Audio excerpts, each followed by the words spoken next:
2011 ခုနှစ်ဂျပန်ဆူနာမီဘေးအန္တရာယ်အတွင်းမှာတစ်ကမ္ဘာလုံးကိုမျက်ရည်ကျစေခဲ့ပြီးခွေးလေးတွေဟာမိတ်ဆွေတိရစ္ဆာန်အချင်းချင်းပေါ်မှာလည်းသစ္စာရှိကြောင်းသက်သေပြခဲ့တဲ့အဖြစ်အပျက်တစ်ခုရှိခဲ့ပါတယ်။ဆူနာမီလှိုင်းလုံးကြီးရိုက်ခတ်ပြီးနောက်ရက်အနည်းငယ်ကြာမှဂျပန်သတင်းတောက်အဖွဲ့တစ်ဖွဲ့ဟာပျက်စီးနေတဲ့မြို့ပြကြီးထဲမှာရုတ်တံရိုက်ကူးနေခဲ့ပါတယ်။အဲဒီအချိန်မှာအပျက်စီးပုံတွေကြားတဲ့ကနေခွေးလေးတစ်ကောင်ထွက်လာခဲ့ပါတယ်။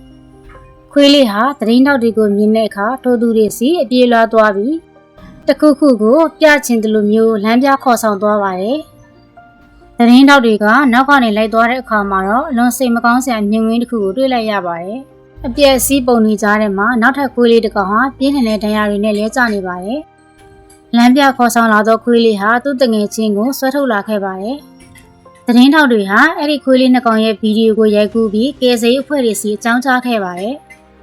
ခဏကြာမှာတော့တလိပ်ဆိုင်ကယ်ဆယ်ရေးသမားတွေရောက်လာပြီးခွေးလေးနှစ်ကောင်စလုံးကိုဘေးကင်းရာကယ်ဆယ်ရေးစခန်းကိုခေါ်ဆောင်သွားပါတယ်။အောင်ဆရာကောင်းတာကလူတွေမတွေ့မချင်းသူ့တငယ်ချင်းဘေးကနေမခွာရက်ပဲရပ်ပေါင်းများစွာစောင့်ရှောက်ပေးနေခဲ့တာပါ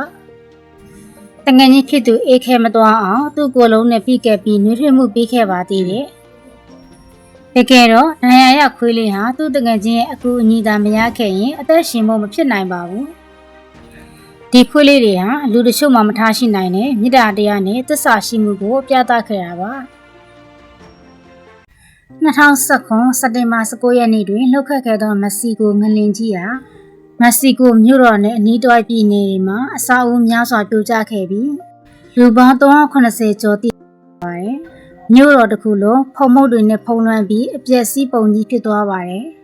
မက္ကဆီကိုအစိုးရကအရေးပေါ်စီမံကိန်းများချမှတ်ခဲ့ပါတယ်လူအင်အားဆက်ရန်ရကြီးတွေအပြင်ဤပညာတွေထက်ပိုမိုထိရောက်တာကတော့တေချာလေ့ကျင့်ပေးထားတဲ့ခွေးတွေပဲဖြစ်ပါတယ်။အဲဒီထဲမှာဖရီဒါဆိုတဲ့ခွေးလေးတစ်ကောင်အပါအဝင်ပါ။ဖရီဒါဆိုတဲ့ခွေးလေးဟာမက္ကဆီကိုရေတပ်ရဲ့အထူးရှာဖွေရေးနဲ့ကယ်ဆယ်ရေးအဖွဲ့မှတာဝန်ထမ်းဆောင်တဲ့ခွေးလေးပါ။ကယ်ဆယ်ရေးလှုပ်ဆောင်ရမှာဖရီဒါရဲ့မျက်လုံးမထိခိုက်အောင်အကာအကွယ်မြင့်မှန်တပ်ဆင်ပေးထားပြီး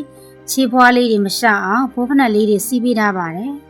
အဲဒီနောက်ဖရီဒါဟာမက္ကဆီကိုစီးကနေပြိုကျနေတဲ့အဆောက်အဦတွေအပျက်စီးပုံတွေကြားထဲကနေ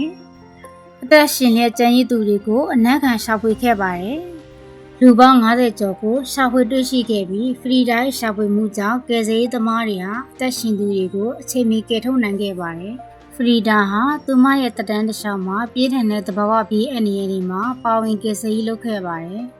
ဖရီဒါရဲ့မြင့်မှန်တက်ထားတဲ့ပုံရိပ်ဟာအင်တာနက်ပေါ်မှာပြန့်နှံ့သွားပြီးသူမကိုဂုဏ်ပြုတဲ့အနေနဲ့မက္ကဆီကိုမြို့တော်မှာကြေးရုပ်ထုတစ်ခုတိစောက်ပြီးတစိတ်ကောင်းတွေမှာလည်းသူမရဲ့ပုံကိုထည့်သွင်းခဲ့ပါတယ်။ဖရီဒါလေးသည်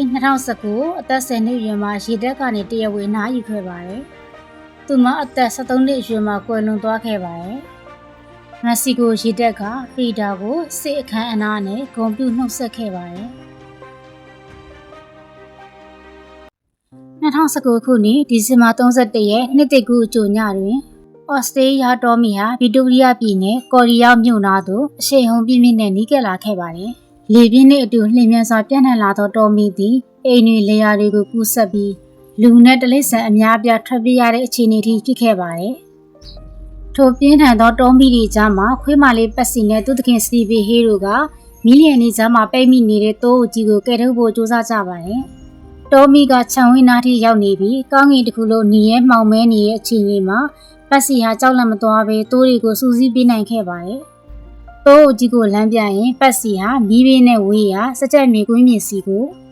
အကောင်ရေ900ခန့်ရှိတဲ့တိုးအကြီးကိုအောင်မြင်စွာမောင်းထုတ်ခေါ်ဆောင်သွားနိုင်ခဲ့ပါတယ်။သူမရဲ့ပိုင်ရှင်ကမီးငိမ့်သက်နေချိန်မှာပတ်စီဟာတိုးတွေကိုတကောင်မှလွှင့်စင်မသွားအောင်တတိနဲ့စောင့်ချက်ပေးခဲ့ပါတယ်။ပတ်စီရဲ့အချိန်မီကြိုးစားမှုကြောင့်တိုးအုပ်တွေမကပဲသူတို့ရဲ့လေယာမြေအဆောက်အဦတော်တော်များများကိုမီးဘေးကနေကာကွယ်နိုင်ခဲ့ပါတယ်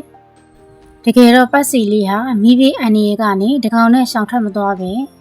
သူ့သခင်နဲ့အတူမီးဘေးကိုခုခံကာကွယ်ရင်သခင်ဖြစ်သူရဲ့အသက်ကိုပါစောင့်ရှောက်ပေးခဲ့တာပါ။မီးငြိမ်းသွားပြီးတဲ့နောက်မှာတော့ပတ်စီလေးဟာဘာမှမဖြစ်တယ်လို့ပဲမီးလောင်ပြင်ဘေးမှာအေးစစ်စစ်ထိုင်နေတဲ့ပုံဟာအင်တာနက်မှာအရန်နာမည်ကြီးသွားခဲ့ပါတယ်။